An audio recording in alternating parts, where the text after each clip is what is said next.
All right. Good evening and welcome to the applicant, staff, board members, and members of the public. This is the June 3rd, 2025 meeting of the City of Bangor's Planning Board. It is 7:01. My name is Jonathan Boucher, Vice Chair of the board. The other board members in attendance this evening are, to my left is Michael Bazinet. We have Ted Brush, Tricia Hayes, Ken Hoon, and Janet Jonas. Chair Perkins is unavailable this evening. Board members, and then we say board members or volunteers from the Bangor community. City staff members in attendance this evening include Planning Officer Anya Collette, Development Assistant Sarah McClellan, and Assistant Solicitor Grace Innes. We thank them for their help in preparation for this meeting. We'll start with old business, which is the meeting minutes from May 20, 2025. Are there any modifications or comments? Move to approve.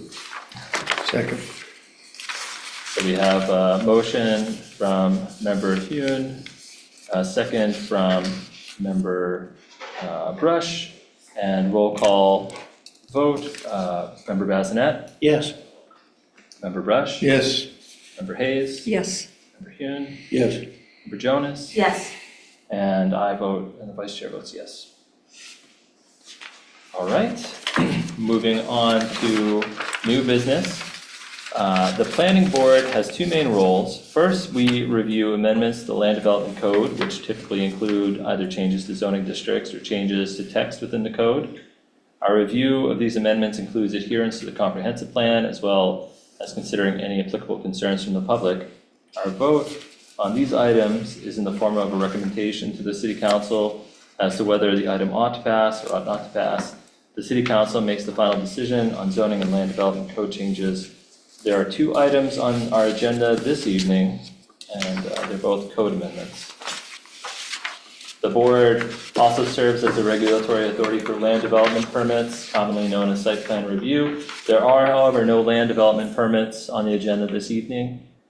Information on the city's codes and standards and the comprehensive plan can be found at the city's website. We will review each of the new items as follows for tonight. We have the code amendments. So the code amendments are staff-led changes. So we'll first ask the staff to present each item. And once the item has been presented, we will allow time for the public comment. For public comment, the person should come to the podium, introduce themselves, state if they're a Bangor resident, indicate if they are for or against the proposal.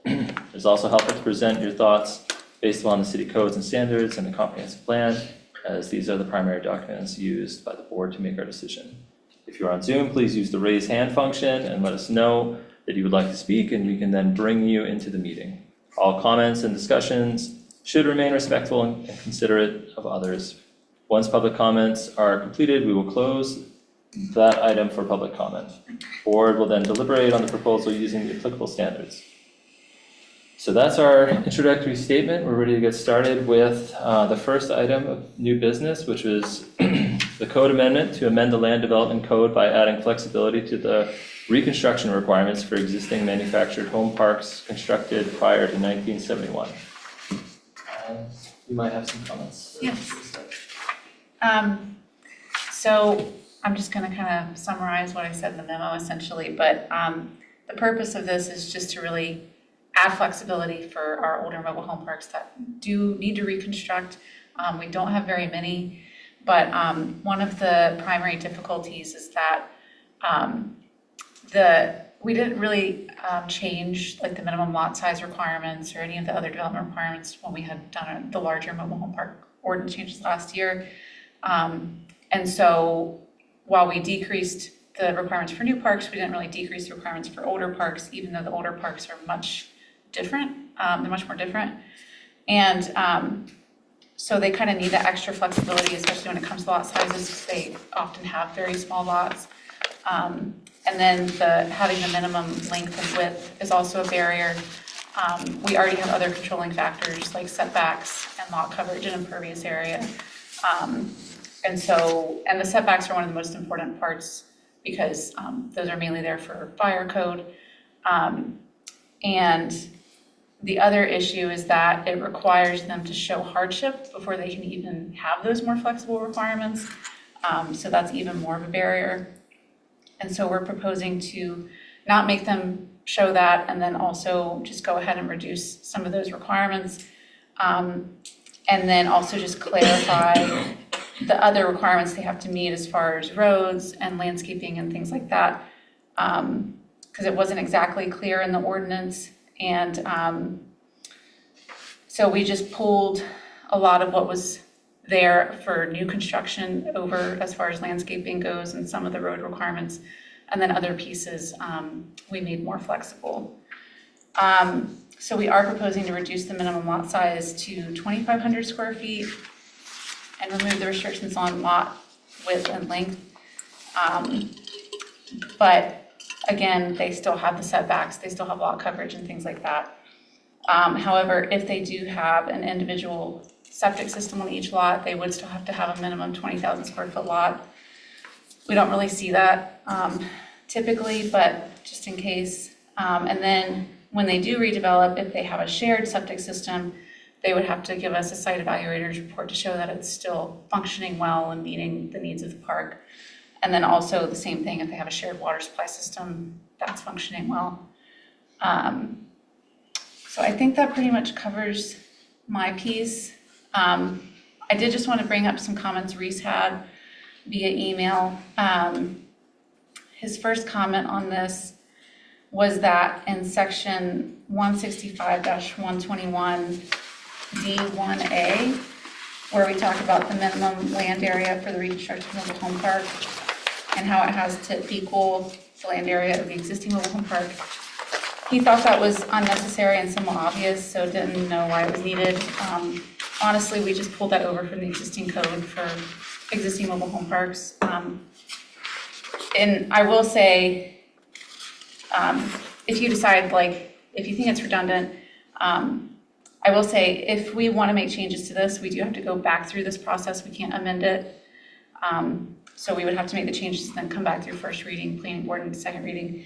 But we are, as you know, doing land development code updates, so we can just make a note and then scratch any redundant requirements. So just wanted to bring that up. And then also, he feels that recreation areas are important for all parks. So he would want to see the 50 lot minimum for having a recreation area removed or maybe greatly reduced. Again, that was brought over from the existing language, but you know, that's open for discussion. And then he also feels that for the septic system, the site evaluator should be a Maine state licensed evaluator. So.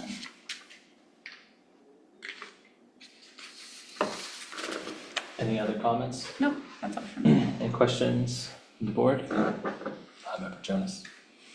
Do you have a feel for how many parks and how many units this would cover?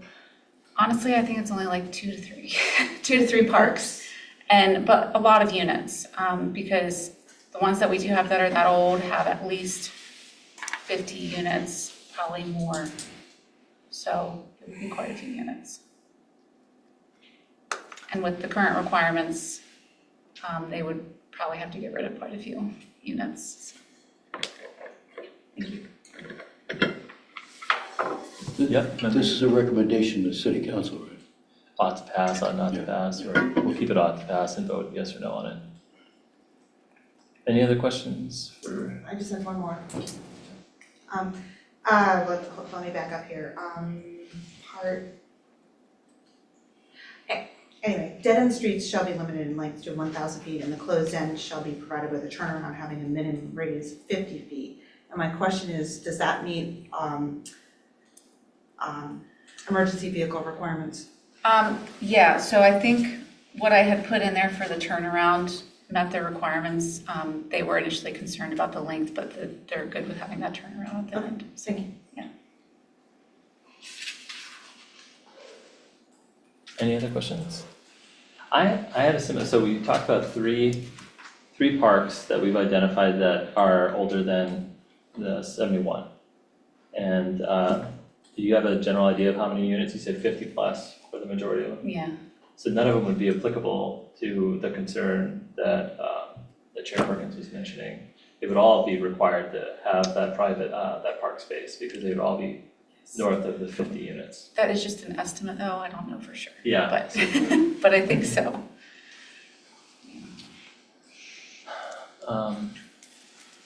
So they would still be impacted and have to potentially reduce units to build this shared space. So there would still be impact based off the proposed amendment. Right, right. Any other comment, or we'll bring it to public comment? So I'll open public comment on this. I don't see anyone in the room. Do we have anyone on Zoom? Just the Parks and Rec Director, I think he's here for the next item, so. Great. Then we'll close public comment. Further review with the board, does anyone agree that we should request, he's not here today to make his case on those items, that we should request an edit or changes to this, to the amendment as it's written? Anyone have any additional comments? So I would, if there's no further review, I would look for a motion, and then remind that we should try and phrase it as ought to pass, and then we either vote yes or no, it ought or ought not to pass, but we'll say ought to pass in the language if we can. Yeah, member here. Chair, I recommended that we recommend the city council ought to pass to amend the land development code by adding flexibility to the reconstruction requirements for existing manufactured home parks constructed prior to 1971, as contained in the explanation. Do we have a second? Second. Second, member Bassinet. Looking for a roll call vote, starting with member Bassinet, Yes. member Brush, Yes. member Hayes, Yes. member Hewin, Yes. member Jonas, Yes. and the vice chair votes yes. Any, is that, we're all set? We're all set on that? Next item would be the amendment of the land development code by removing the limitations on the number of square footage of temporary commercial vendors in the waterfront development district. And again, with the staff. Yep, so this came about because there is some interest in having additional food trucks at the waterfront. And when we looked at the code, we thought it was somewhat restrictive, given that it has the limitation of 5 temporary commercial or food vendors per lot and then 10 in the whole district. And also limits the total square footage on the lot to 1,000 square feet. And each vendor could take up to 450 square feet. So already, I think we already have 5 that are at the waterfront and take up more than that. So that poses an issue, but also there is already a policy that's used to control food truck vendors at the waterfront, in addition to the other requirements that we have for temporary vendors. And they have to get a code, a certificate of occupancy from code. So we felt like it was reasonable to remove these limitations and let that policy and the additional portions of the code control that, so. Any other comments? No. Did we want to hear from, is Tracy Willett joining as part of, to represent the city and be sharing information as city staff? He or- might, I thought he might be here in case of questions, but Tracy, if you want to say anything, feel free. No, I think you covered it well, Anya. Thank you, and thank you to the board for considering this. So then we would open it up for board questions. Any questions to Tanya? I wanted to understand, is this just in the parking lot area, or is this on the, am I thinking of this area correctly? It's over by the Sea Dog in that parking lot, or is it? The area where the food trucks are currently is in that bigger parking lot, but this would apply to the district, so apply to the larger area, the waterfront. Yeah. So going all the way down past the concert venue. Yes. Now, this is separate from the type of events like the after dark the market after dark, or I can't think of the right term. This is separate from anything that would have to be, Right, events have their own yeah, exactly. code. All right, no other questions from the board, open for public comment? Again, seeing none. Tracy? Yeah, Tracy. But I assume we'll close public comment then. Any further review from the board? If none, then I look for a motion on the proposal. Reminder to try and phrase it in ought to pass. And we vote yes or no as to whether it should or should not pass. Mr. Chair, I move that the board recommend that the city council ought to approve the amendment of the land development code by removing the limitations on the number of square footage of temporary commercial vendors in the waterfront development district. Thank you, Member Brush. Second. And look for a second, Jonas will say. And then we'll look for a roll call vote. Member Bazinet? Yes. Member Brush? Yes. Member Hayes? Yes. Member Hune? Yes. Member Jonas? Yes. And the vice chair votes yes. So that concludes our new business. And moving down to other business, is there, there's these two items, the thoughts on the land development code and land use planning. I know there was the reading that we were given this week about the zoning for the lighting. Or is there any other comments or topics you were hoping to? Yes, Reese did want to open another item for discussion, just to point out that the code update that you all had passed at your last meeting as far as land development permits, and not issuing those if somebody has an existing notice of violation, that does only apply to notices of violation for land development permits or the land development code, and not other portions of the city's code. And that was a desire from council to narrow it down to land development code. So he just wanted to bring that up for discussion. Can you give an example, just so we can understand? I understand if they have a land development violation, but what were the other ones that were taken out of the mix? Like building permits, for example. I can think kind of maybe vacant properties, yeah. Yeah.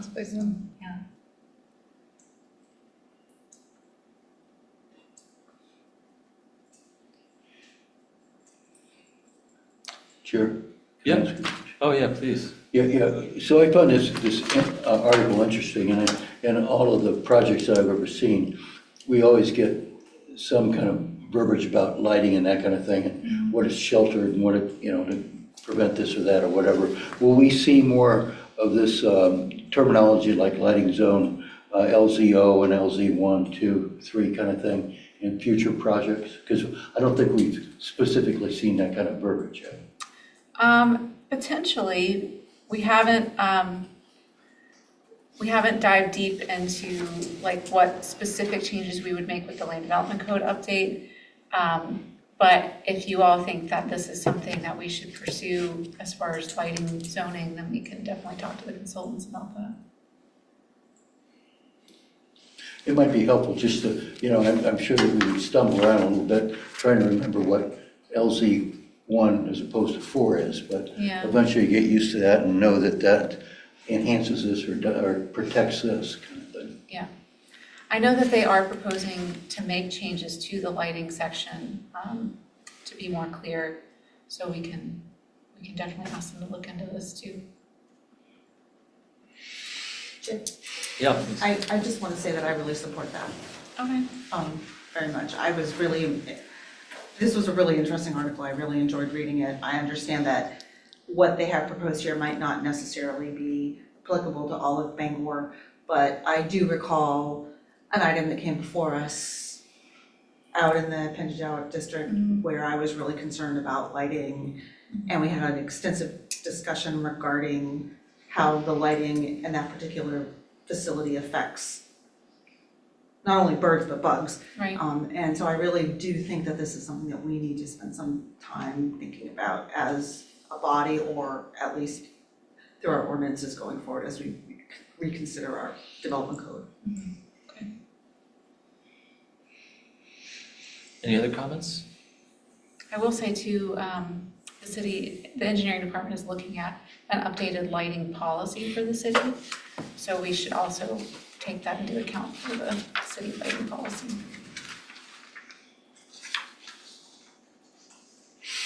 Right. Any other open items we'd like to introduce? Any other discussion before we close up? All right, then I would look for a motion to adjourn. So moved. So move the second. Second. All right, here we go. Sorry. I'm sorry, Anya. No, you're fine. We were missing signatures on the second copy